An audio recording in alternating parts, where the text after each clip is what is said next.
Hello and welcome to the Weekly Defence Podcast, the show about defence procurement and military technology. We are brought to you in partnership with our sponsor Honeywell.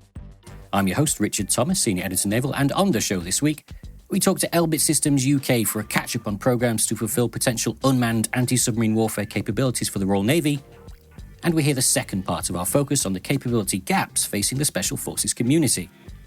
But first, let's take a look at some of the news from this week. And the RAF is close to signing a deal with BAE Systems for the deployment of new Eurofighter Typhoon simulators. The RAF has been seeking more capable Typhoon training systems, and it appears BAE Systems will pick the Medallion MRE series from CAE to replace in-service synthetic training equipment. As the impact of the COVID pandemic continues, the Canadian Department of National Defence is procuring a new isolation system to transport highly infectious patients by air in Globemaster or Hercules aircraft. Canada regards the US-made biocontainment evacuation system as a vital addition to the fight against COVID-19, not only domestically, but also further afield. And the Russian army has received the first batch of 10 Tu-S-35 Koalitsiya-SV self-propelled howitzers. Serial production of the Koalitsiya would allow the long-awaited modernisation of the Russian self-propelled artillery fleet as an essential step towards increasing the combat capabilities of artillery units. However, the Kremlin is still to decide whether to buy the wheeled variant, the Tu-C35, for its combined arms brigades. Finally, Saab and the Swedish Defence Materiel Administration announced the successful completion of a series of test firings of the new Saab lightweight Torpedo from a Visby-class corvette and Gotland-class submarine in February and March this year. The SLWT is expected to be in service with the Visby corvettes by late 2022 and with the Gotland submarines possibly by early 2023, and will be known by the designation TS-47 once in service. Improvements over the lightweight Torpedo currently in service include the use of a lithium iron phosphate battery technology and an improved pump jet propulsor which provides increased range, endurance, manoeuvrability and a wider band between high and low speeds. Finland, the only export customer for the system, was not present at the latest tests as they were exclusive to Sweden's armed forces, but the TS-47 will be integrated onto the current Hamina-class attack craft and the future Pionmark-class corvettes. So to discuss this and other news, I'm joined by news editor Ben Vogel, land reporter Flavia Camargas-Pereira and air editor Tim Martin. Hello, everyone. Hi. Hello, Rich. Hello. So, Tim, quickly to you first. You're making an unscheduled appearance, but you've got something on European defence spending for us. Yeah, that's right. The French government has pledged to accelerate orders for military heavy-lift helicopters, naval drones, I-Star and tanker aircraft. And that's part of a wider economic stimulus package. The aviation support plan, as they're calling it, worth £15 billion, which is aimed to protect the country's aviation industry from pretty much from faltering under the strain of COVID-19. So for defence specifically, they'll receive £600 million, and that will go towards expediting 8 H225M helicopter platforms, 3 A330 MRTT, and then 1 Beechcraft King Air 350 ALSR, alongside what's already known in terms of French Navy programs, the VSR 700 rotary wing UAS and Aliaka mini drones. So on the drones specifically, there's never been any indication of how many France will procure, but this is an indication that there'll be an order forthcoming, is pretty much the commitment on that side. So before I ask you about the significance of this, I just want to bring in a statement that was released on the 10th of June by Josep Borrell and Thierry Breton, both obviously senior European Commission officials. Now, the statement reads, and I quote, "After the COVID crisis, the budgetary pressure of member states could be felt in the defence sector, and it will therefore become more necessary than ever to spend better together, rationalise and strengthen our common capabilities, including in the field of EU external action." So with that said, what's the significance of this investment? Yeah, I think the significance of it is that the shockwaves of COVID-19 have really come home for France, much like other European countries, and there is an understanding here that both propping up the commercial industry and the defence industry is absolutely critical, particularly for long-term programmes on the defence side. And as we know, that there's some huge flagship programs that France are involved in on the aviation side. So I think, though, what's probably less clear is how significant this really is for the defence industry, because the numbers here aren't by any means huge, and I mean that both in terms of the financial commitment, £600 million, and also the airframes. We're talking not that 8 aircraft for Airbus, the H225M, is anything to sniff at, but 8 of those and 3 additional, just 3 tankers. All of this is being expedited, it should say. There's nothing brand new, let's say, with perhaps the exception of the H225M, because this is Paris confirming for, as far as I understand, the first time that it will replace the legacy French Air Force Pumas with the H225. And as I say, the other commitments on the drone side for the French Navy, the VSR 700 and the Aliaka mini drones, this is just France saying we're going to move forward with an order at some stage. Well, they still haven't said how many, and if you're trying to prop up production, surely the idea might be that you actually say, here's a firm contract for X number of platforms. But I'm not the decision maker, so maybe that makes sense for those involved. But as a journalist, I'm not quite sure. What the huge significance here is, if you're going to say you're committing something, but not really actually saying how many. That seems a little bit disjointed to me. Yeah, interesting. Thanks, Tim. So, Ben, over to you. We have a story on the Mexican Navy maybe not getting what it needs with a long-range patrol vessel program that's seemingly been curtailed. It seems that these would have been ideal ships for the service. So, what's gone wrong?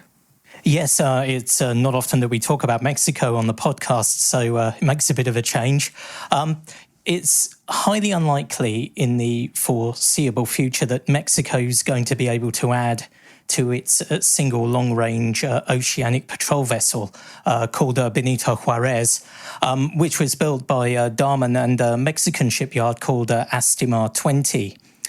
Now, the Mexican Navy originally planned to have at least 6 of these ships. They're called the Patrulla Oceánica de Largo Alcance, or POLA, and it's based on the Damen Sigma 10514 design.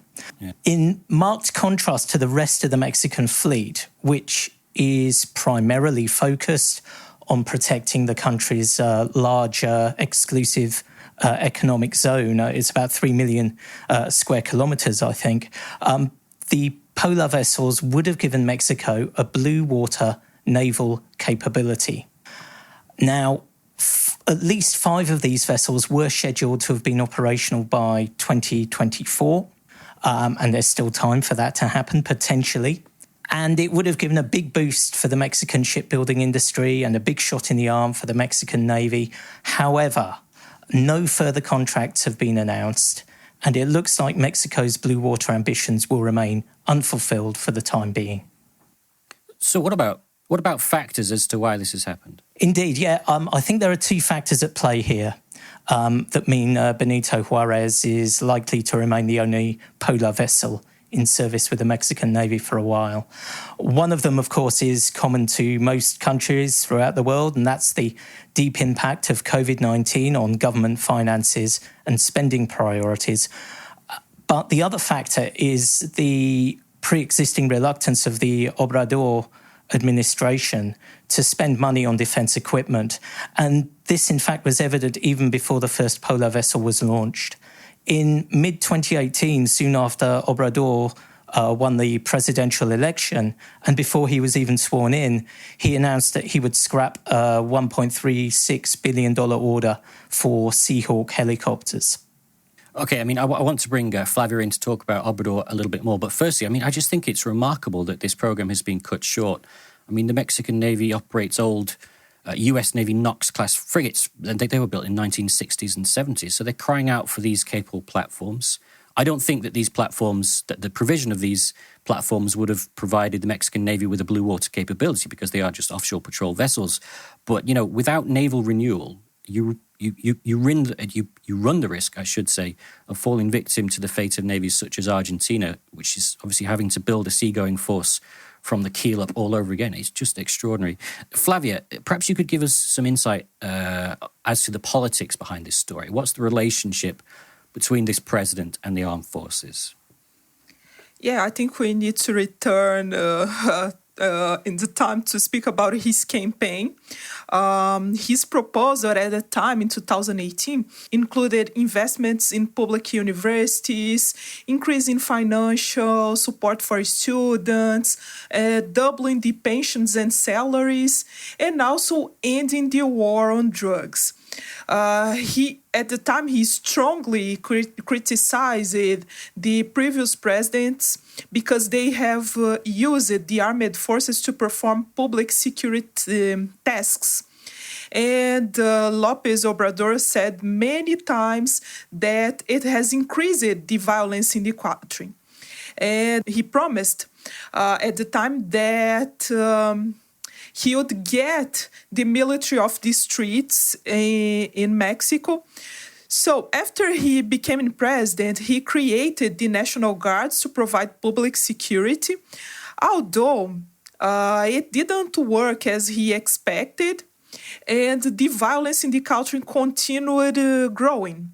So he had no options, and he used the same strategy of the previous presidents, keeping the military acting public security, keeping the troops in the streets. And in addition, he has improved the tasks of the armed forces, tasks related to public security, including last month. Last month, he issued a law providing extraordinary powers to the Army and the Navy to act in the public security supporting the National Guard. This law states that the armed forces will perform public security until 2024, the year that López Obrador's term will end. So it's a challenge situation, and I think we must keep in mind that Mexico is a poor country, and like Latin America in general, they are struggling with the COVID-19 outbreak, and I think the national defense and to procure equipment or better keep the armed forces won't be a priority in the next coming years. Ben, before we move on, is there anything else you want to add on that? Yes, Richard. Perhaps it's just as well that the Mexican Navy will remain focused on EEZ protection and interdicting drug smugglers, because the domestic hit from COVID economically, coupled with tougher US patrols near the land border with Mexico, is likely to mean there's a greater movement of narcotics across the Caribbean and Pacific. Yeah, it certainly looks like that way, sadly.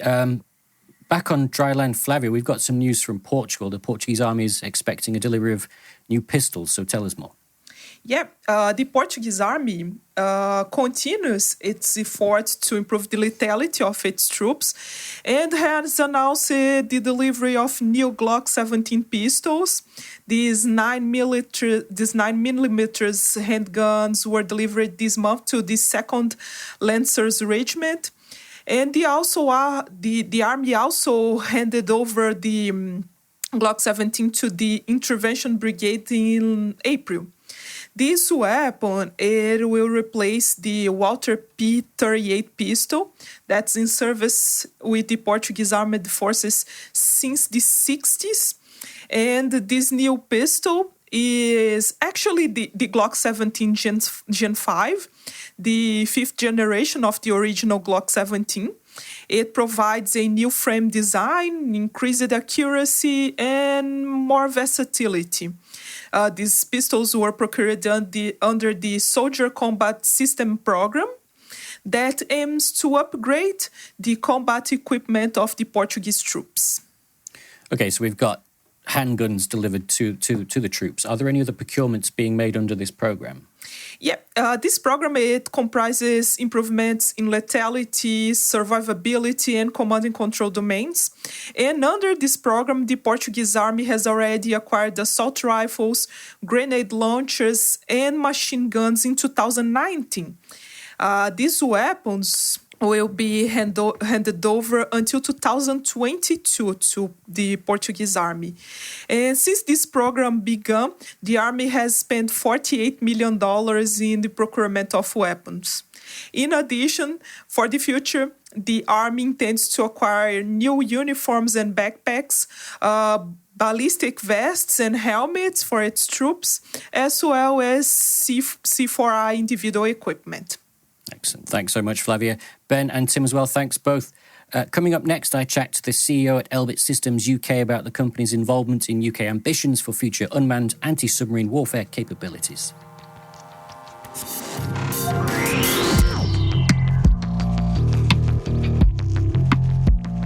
This episode of the Weekly Defence Podcast is brought to you in partnership with Honeywell Aerospace. With an unmatched heritage of innovation that spans more than a century, Honeywell aims to solve military customers' greatest challenges and transform the way they fly.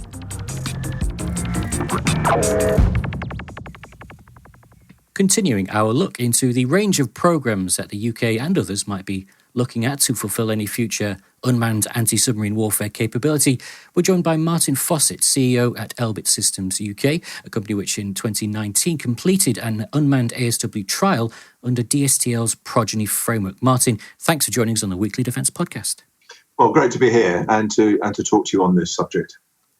A very interesting subject indeed. Regarding the trials, Martin, when did these take place? And can you tell us a little bit more about the work that Elbit Systems UK is doing under DSTL's Progeny framework on unmanned ASW? Certainly, yes. Well, I'm sure you are well aware that the Royal Navy, as articulated by the First Sea Lord, has a focus on anti-submarine warfare. And the Progeny framework, which is run by DSTL, is one of the ways of looking at future technologies which would support the anti-submarine warfare capabilities of the Royal Navy in due course in future. So the activity we participated in last year in Q3 was to demonstrate something called the Seagull unmanned surface vessel, which is a purpose-designed autonomous seagoing system, which is a mixture of a variety of technologies, almost a toolkit, if you like, of capabilities which can be presented on an unmanned surface vessel. In this particular case, we were focused on anti-submarine warfare technologies, so in particular sonar, but we were able to demonstrate the capability of the hull itself, which is, unlike many other systems, purpose-designed to be an autonomous vehicle. So many USVs are an existing design with an autonomy control system implemented in it. In our case, that's a different philosophy. We started from scratch, a clean sheet design of a vessel specifically for this purpose, which is multi-role in our case. Okay. Can you talk us through these sea trials? What was the activities that were carried out, if you can give any details? I can give you a sort of overview of it, but basically the purpose of the trial is to evaluate the effectiveness of the system in its role. So in this particular case, anti-submarine warfare, and we were able to demonstrate in some UK-specific sea conditions the capability of the system successfully over a number of days, and that was enabling us to support DSTL in their evaluation of technologies for the future. Clearly, we believe that unmanned surface vessels have a significant and relevant role, potentially in any form of ASW capability for the future Navy requirements. I mean, you mentioned Seagull earlier. It is no stranger to the naval domain. It's been used a number of occasions in trials.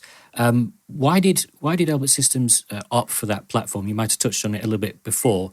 Why did you choose Seagull and also the subsystems that went with it for this trial? You mentioned it was almost a you cherry pick the best capabilities you could in order to produce a system of systems that would meet the needs that the RN are after.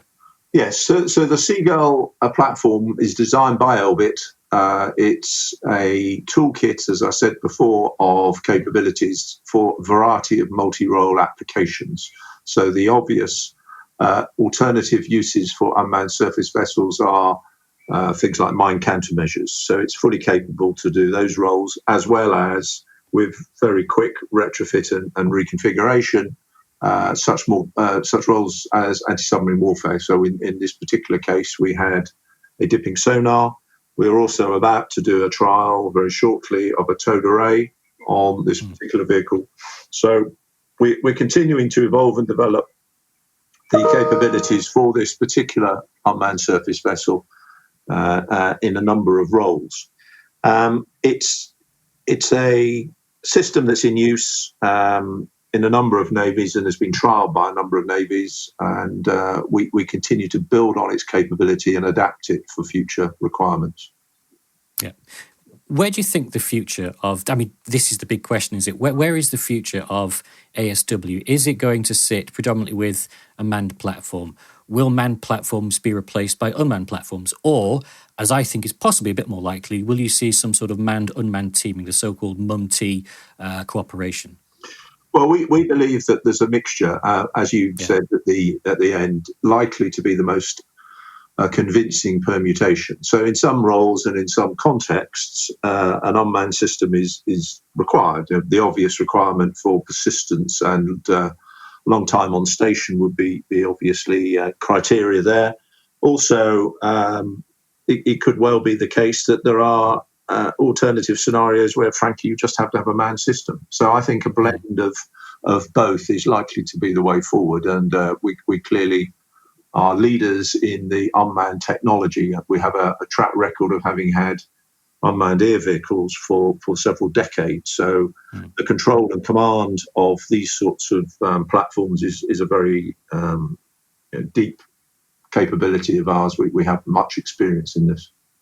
Can I ask how ready you think navies might be in integrating and operating unmanned ASW capabilities into their force structure? I mean, we're sort of in, if not the first generation, the first 1.5 generations of such capabilities being around. So it's going to be quite a shift for traditional navies to view an effect not necessarily in terms of the size of the ship or the number of people it needs to man it, but in terms of what kind of sensors and systems it needs to create the effect that it needs. Yes, well, I think all navies differ in respect of how far they've got with developing concepts of operations for the technology. Many are experimenting, and I think it's in a very exciting time with not just the Royal Navy looking at this, but also many others. So clearly the development of the ways you use and integrate this kind of capability into a force mix is something that's being looked at. And we hope to facilitate that by trials, experimentation, explaining our technology, and bringing something to that particular debate which enables people to form their views and to create their requirements for the future. Are there areas that the unmanned technology needs to mature in order to provide the capability that a navy needs, or can it search and sense and find and fix a target as it stands? Well, I think from the technological perspective, it can do all of those things now. Yeah. But of course, there is a regulatory framework into which it must fix and be fitted, and it's also important to integrate into a command and control system and to get an overall picture, a tactical picture, which is of use. It's no use providing data from sensors unless it's fused into something which gives you information. So we're very much aware of the need to have a good command and control system aligned to the actual sensor package to make optimum use of this type of technology. And then you have to integrate it into a full battle picture. You mentioned then that the regulatory framework needs to be evolved, adapted. I mean, how does it need to be evolved and adapted to incorporate such technology? Well, I don't think it's particularly difficult. I mean, we are probably leaders in putting UAVs into civil aerospace. And that's an activity, in fact, that's going on in the UK at the moment. We will be doing a trial with the Maritime Coast Guard Agency, as you might have seen in some recent press, later on this summer. Yeah. So putting unmanned air vehicles into civil airspace is no trivial matter, and we're in the middle of that particular process with the CAA and others at the moment. So we're confident that the naval and maritime equivalent of that is manageable. It's not to be underestimated. There will be some rules, regulations, and things that we need to observe, but I don't believe any of those hurdles are insurmountable, even if some of the regulations may be immature. Can I ask what the next step is for Elbit Systems UK with regards to its work with DSTL, and how much further these unmanned ASW trials will go on for? Is there anything scheduled or planned for 2020 or into 2021?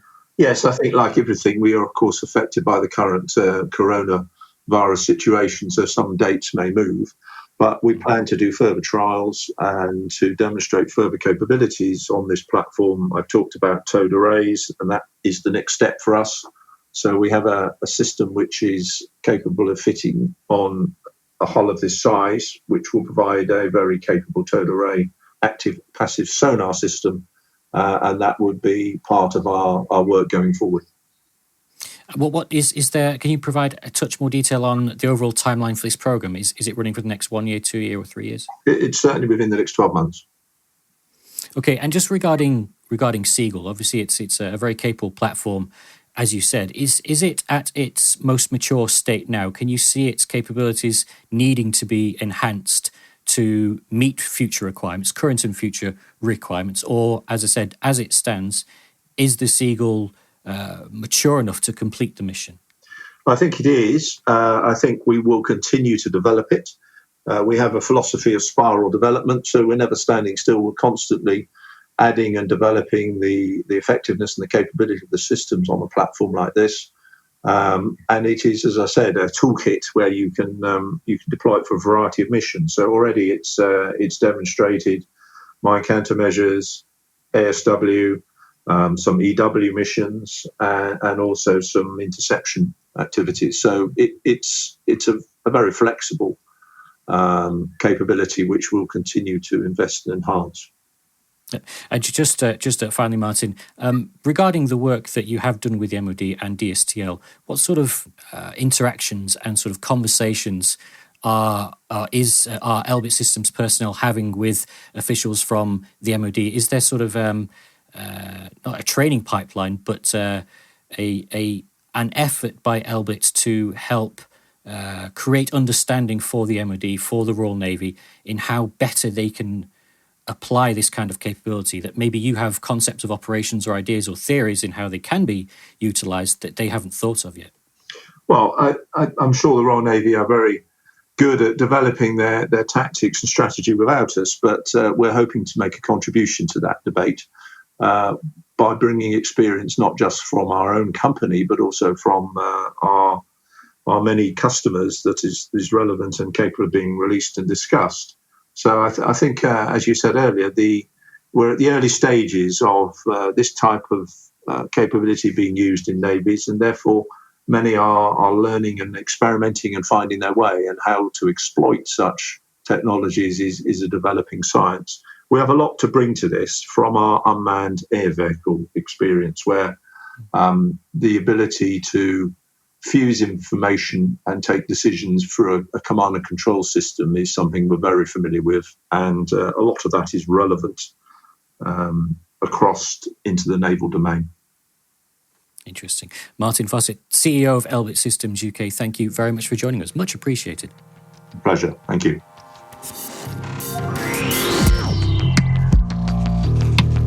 At Shephard Media, we understand defence and aerospace audiences and how to reach them. We've been doing that for 4 decades, and now you can fill the gap left by cancelled trade shows with Shephard's new Defence Audiences marketing solution. Defence Audiences aims to mitigate the lack of events by bringing innovative marketing to the forefront of the industry, allowing you to take advantage of our digital leadership to achieve your marketing goals for the year. Our Defence Audiences offering provides predefined and bespoke packages of solutions for companies looking to tell their stories and influence key defence decision makers with product launches, thought leadership, lead generation, or product education. To position your brand centrally to the defence and aerospace markets, speak to Shephard Media about how Defence Audiences will help you today. Hi guys, it's Tony here. Coming up, we have the second half of our conversation about Special Forces equipment priorities. If you missed part one, I'd urge you to go back and listen to last week's episode first to get the full context of our conversation. For now, here's the rest of my chat with Scott Gawley, Andrew White, and Sonny Butterworth. Let's move on to something I'm a bit more comfortable with, which is the aircraft side. Start off with the helicopters. Now, love the little birds, obviously.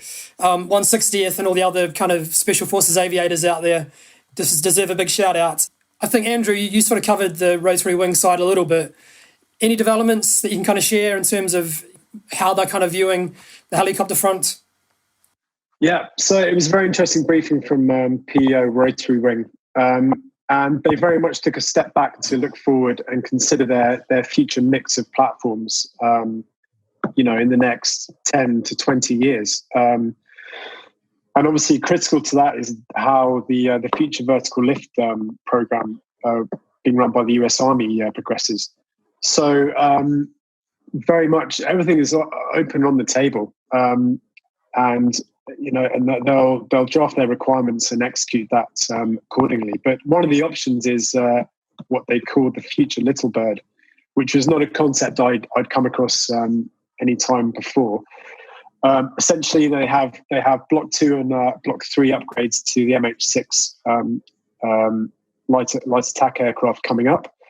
And beyond that, they're potentially looking at a whole new design of an aircraft if required. The PEO said it could be an upgrade of the MH6 that's in service now, or if they need greater lift capacity, for example, it could be a whole new configuration or airframe.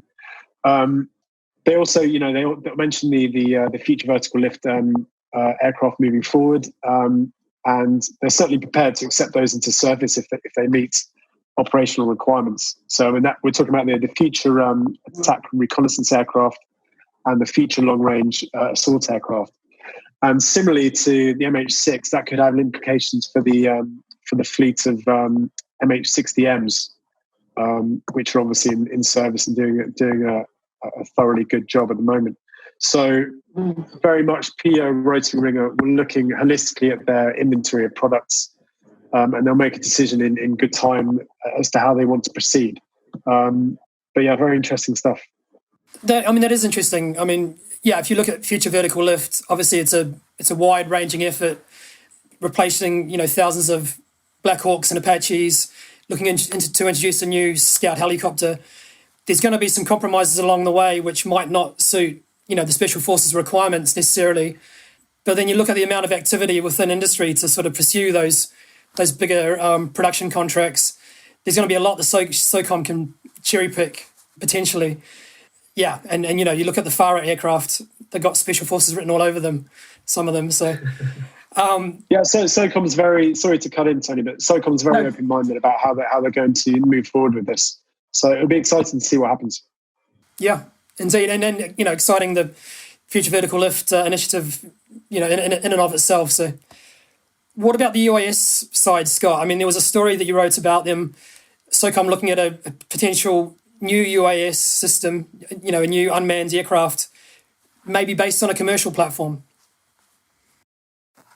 Exactly, and it was another of those great program executive officer briefings. This one was PEO Fixed Wing, Colonel Johnson, and early in her briefing, she was placed a great deal of emphasis on the need for lower life cycle costs. Everyone understands about life cycle costs. It was a point of emphasis that she made throughout. As she then went through her portfolio, that was a theme that came back several times. Within the portfolio, as she got to a persistent ISR capability, she acknowledged the MQ-1C Gray Eagle, MQ-9 Reaper, they are workhorses. And then she said, if you will look at one particular slide down in the corner, you'll see something that we haven't shown before. And it appears to be, as the best photo comparison I can do, a surveyor optionally manned aircraft. Now, Colonel Johnson said that the project is being done with Air Force Research Lab and then came back to the fact that this would be a long endurance, lower cost platform for something like persistent ISR. Remains to be seen if the program's going to go forward, but she was highlighting it in her briefing at VSOFIC. Interesting one there. Andrew, on the fixed wing sides, obviously that encompasses quite a wide range of aircraft types, but, any developments on the fixed wing fronts? Yeah, plenty. So again, Colonel Melissa Johnson was briefing PO fixed wing. And again, she highlighted the importance of operating in the GPC and anti-access area denial environments. The big program everyone is tracking with SOCOM is the Armed Overwatch. And unfortunately, she could not comment on this because it's in the middle of the competition.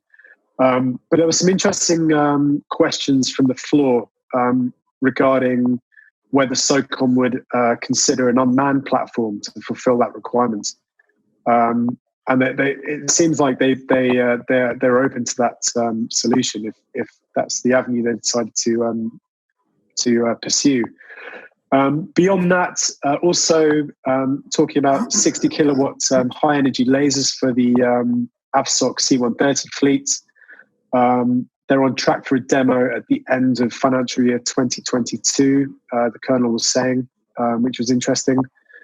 And then again, just referred to the requirements for alternative precision navigation and timing equipment, again related to the GPC and the day without space, which was interesting, and signature reduction, and also the integration of precision guided munitions onto the airframes. So they were the main takeaways for me. Sure. Meanwhile, I've got the neighbour trying to drill through the wall here, just highlighting the fact that, I am actually working from home. Maritime mobility, Scott.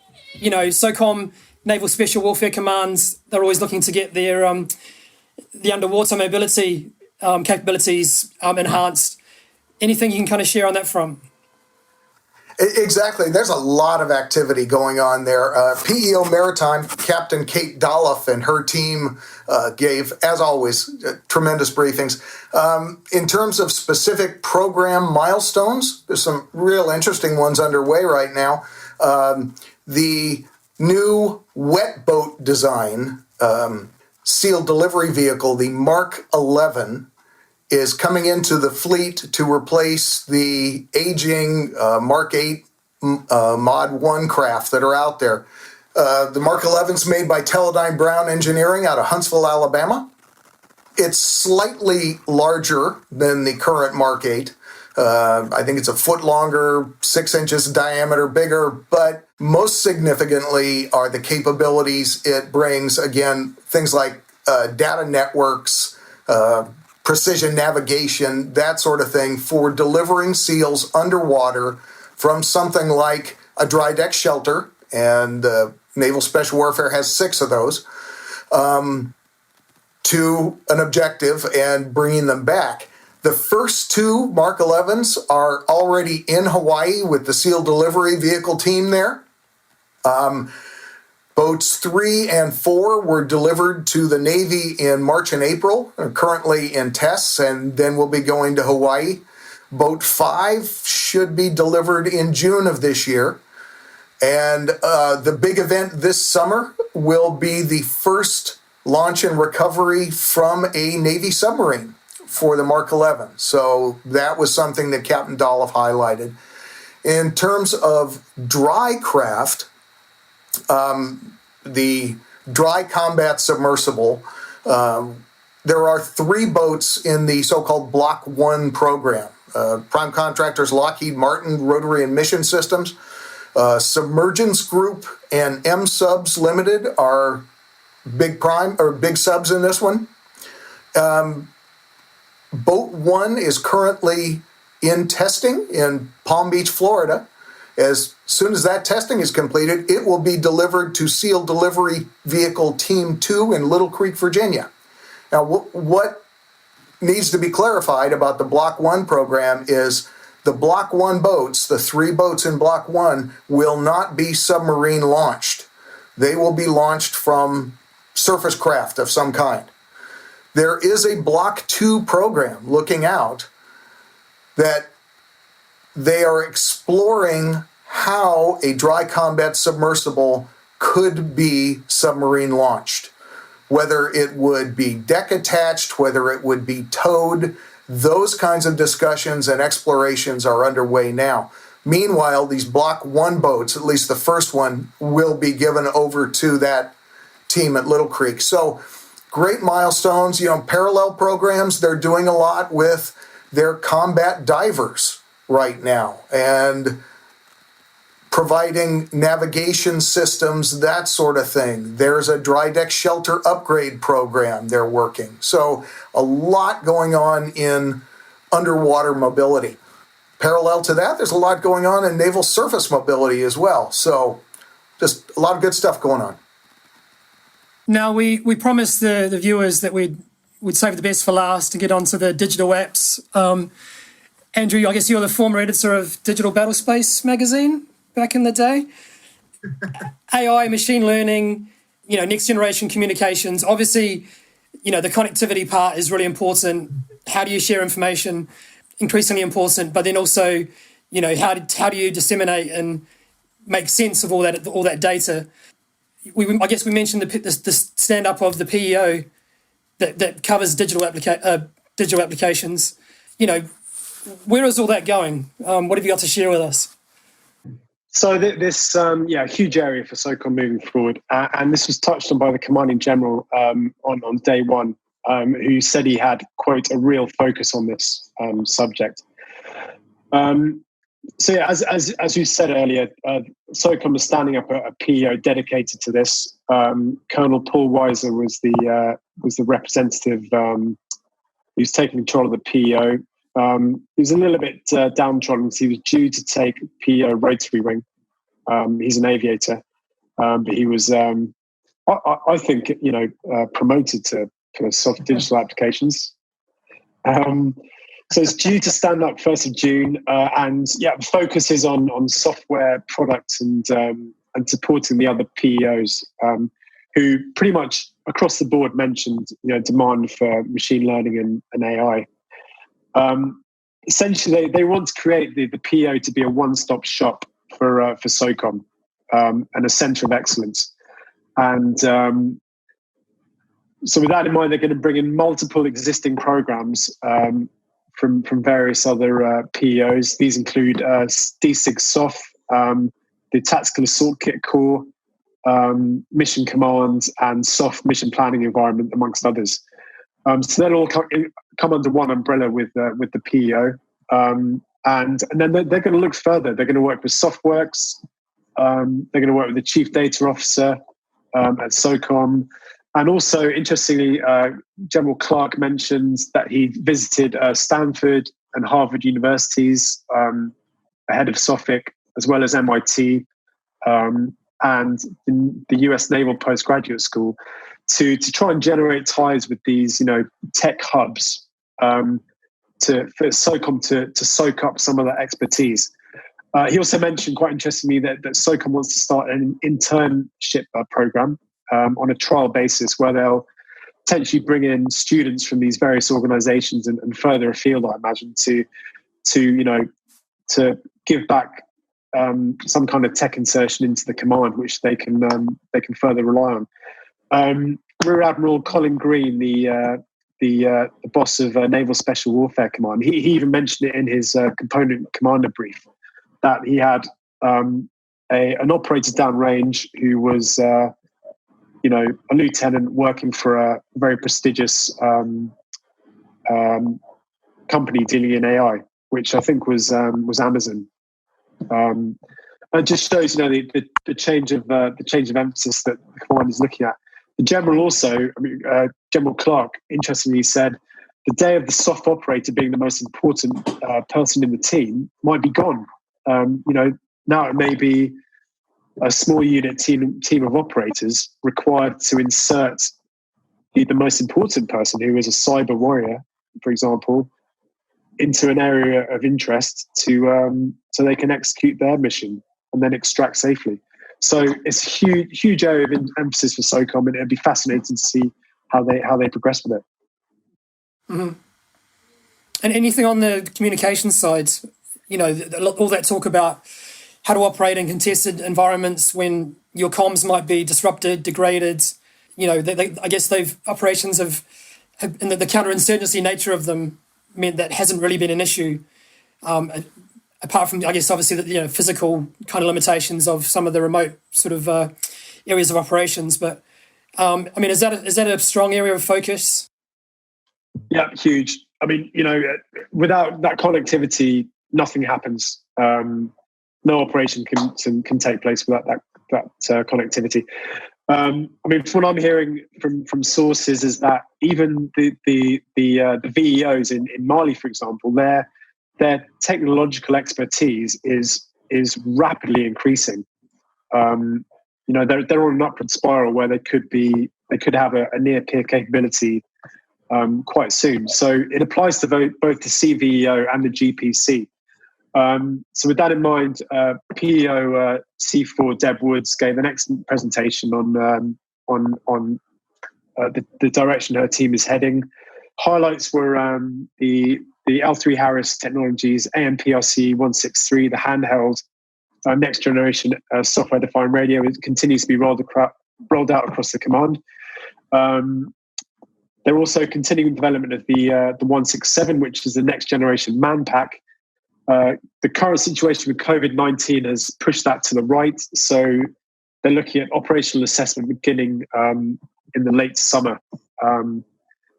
And obviously that's to be confirmed. That could be pushed back even further. Similarly, again, they mentioned an HF requirement. SOCOM looking for a next generation HF solution, and they're working very closely with the US Navy to progress with that. And then generally their areas of interest are reduced signature waveforms, greater resiliency, and jam-resistant capabilities, mission modules that can be integrated onto the handheld and the man pack, regenerative power sources is another area, high bandwidth RF communications, protected SATCOM, again going back to the GPC, and multi-band access and antenna profile reduction. So there's a big list of requirements there from C4, which is imperative to the future operational effectiveness of SOCOM. Yeah, and I guess no surprise that that's such a huge area of focus.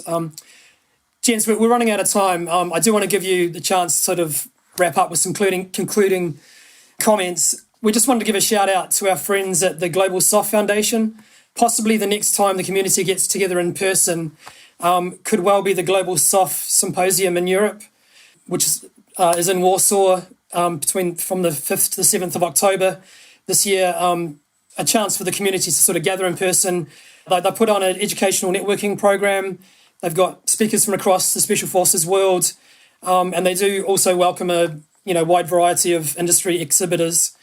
If you do go along, make sure you see Stu Braden. Tell them what you want, who you need to speak to, and he'll sort things out for you. Chatting to Stu is always fun. Again, that's the GSOF Europe event in October. Head to their website for more details. Just to wrap up our conversation, gents, we've obviously spoken a lot about technology. I don't want you to sort of crystal ball gaze too much, but what is the future of SOF? If there was one trend that you really were excited about, what would it be? Sonny, maybe if we start with you on the vehicle side. Yeah, so from a technological side, these vehicles are always being modified and upgraded in various ways, so it's going to be very interesting to see where the technology goes. I mean, we've talked about some of the technologies that are more directly related to vehicles, like the hybrid drivetrains, but also I think it's going to be interesting to see how developments in other areas like C4ISR, AI or autonomous technologies and unmanned vehicles of all sorts as well are sort of integrated together with these vehicles, because of course they don't operate by themselves. They're part of a much larger system. So I think that's going to be really interesting to see. I think as well, as Scott sort of pointed out, the imperative of mobility. How does this get balanced with needs to sort of carry larger payloads, carry all this equipment, and perhaps also the need for more armor protection as well, as we're seeing on some of the US programs in particular. Great. And Scott, what's getting you excited in this field? The reality of SOF is that SOF operators are problem solvers. As you look out to the future, there will be problems. And these are people who are exceptionally good at solving those problems. Now, coming back to one thing Andrew spoke about, that General Clark had mentioned a war for talent. Just looking at naval special warfare and some of the innovative ways they are addressing this. Andrew also mentioned that Rear Admiral Green talked about having a young, I believe, Amazon employee who was bringing a great deal of knowledge to the organization. Well, both in continuing some concepts that had been started by Rear Admiral Szymanski, his predecessor, and in introducing some of his own, Rear Admiral Green has, in one example, has created what's called the Blue Network, where they discovered they have 70 naval special warfare officers in other assignments around the world. They could be Naval Postgraduate School. And the Blue Network draws on their skill and their locations as part of a problem-solving effort. It's fantastic. The other thing that they've done is they have established an N9, an Innovation Directorate. More than just a name, the directorate itself is rather small, but in parallel with that, Naval Special Warfare Group 11 recently set up a Naval Reserve Unit to support the Innovation Directorate. That allows them to go out to these technology companies, find this young talent and say, how'd you like to help as a reservist? And bring this talent into naval special warfare. So in terms of their problem-solving capabilities, in the terms of the ways they're already addressing the war on talent, they have a tremendous future. Amazing. And Andrew, I didn't think I'd ever see you get excited about digital applications. What's the future trend that sort of leaps out for you? Oh boy. So for me, undoubtedly, this year's SOFIC would have been the international SOF event as well, which runs concurrent to the event every 2 years. And obviously, because it was a virtual event, they canned it.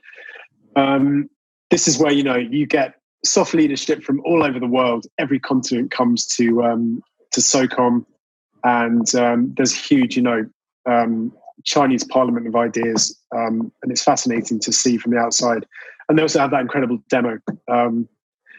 But for me, in reference to that, the future is partnerships. It's all about working with indigenous forces, whether it be in the Sahel of Africa, middle of the Indo-Pacific, even in the high north with the Scandinavian partners and the Arctic Circle. That multilateral partnership in not only training but also operations is huge now for SOF moving forward. And you just have to look at the CVEO operations in Iraq and Syria over the last 5-6 years. Very much partnering operations, military assistance, sending in small teams of advisors to train, advise, assist, in some cases accompany the local units. And that is force multiplication. Like Scott said, SOF is all about problem solving. It's also all about force multiplication and making your limited assets much more powerful than they actually should be. So that for me is definitely the direction everything's heading. Gentlemen, unfortunately, I think we're about out of time. A big thanks to all three of you for your time today. Yeah, I guess we always regard Suffolk itself as a really useful data dump, which I think is partly what we've got today. So yeah, thanks again for your time. For viewers, if you want to know more about what we've talked about today, if you want more details, see what the guys have been writing, see what Sonny on the Defence Insight site has been covering, then please do visit our website. But yeah, for now, say thanks everyone for watching, and we'll see you all next time. This episode of the Weekly Defence Podcast was brought to you in partnership with our sponsor, Honeywell. As always, a big thanks to everyone who took the time in being a part of the episode. And for our listeners, make sure you like and subscribe, leave a review on iTunes, and tell a friend or a colleague about the podcast. Until next week, thanks for listening.